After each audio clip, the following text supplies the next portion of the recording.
we're an incredible wildlife corridor really between Kilcunda all the way to Cape Paterson, which is why we work closely with Cape Paterson to sort of extend our wildlife corridor. That wildlife corridor, in a sense, continues all the way through to Inverloch, from San Remo to Inverloch. Probably one of the major things that we're seeing absolutely immediately is the huge erosion along the coastline, so that the habitat for the hooded plovers is gradually being reduced. The tides now come right up to the edges of the dune, which they never did before. So we often lose nests to high tides. Some of the things that are special to this part of the coast, like Banksia woodlands and stuff like that. One of our projects at Undertow Bay is specifically geared towards that.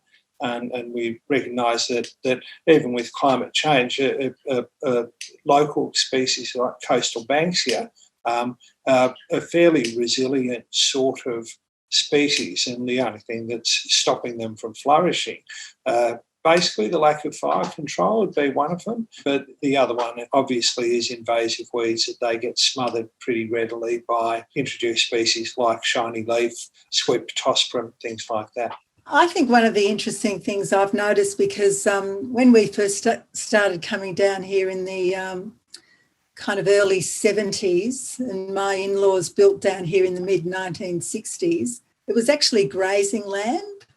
And so there's been this extraordinary amount of regeneration, natural regeneration.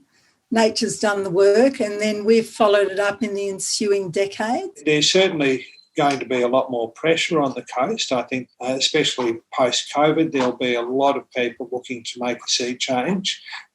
And that's always an issue for us, that people, I think we'd like to make sure that people are educated about what's special about the coast and what we can do to preserve and enhance it.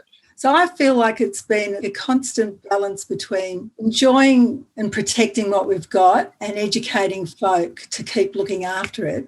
That's why I do worry about the transition from older people like us to newer generations taking over biodiversity conservation. And we do have to think of ways of engaging youth in going forward, because, you know, it's their legacy, it's their future.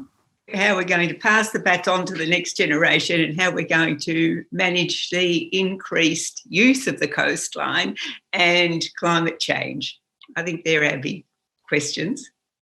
I think really one of our most exciting initiatives for me has been to have school groups down doing something as simple as pulling sea spurge. One of the assistant principals said to me at one of these working bees that it was the most meaningful community activity she'd ever engaged in with her students.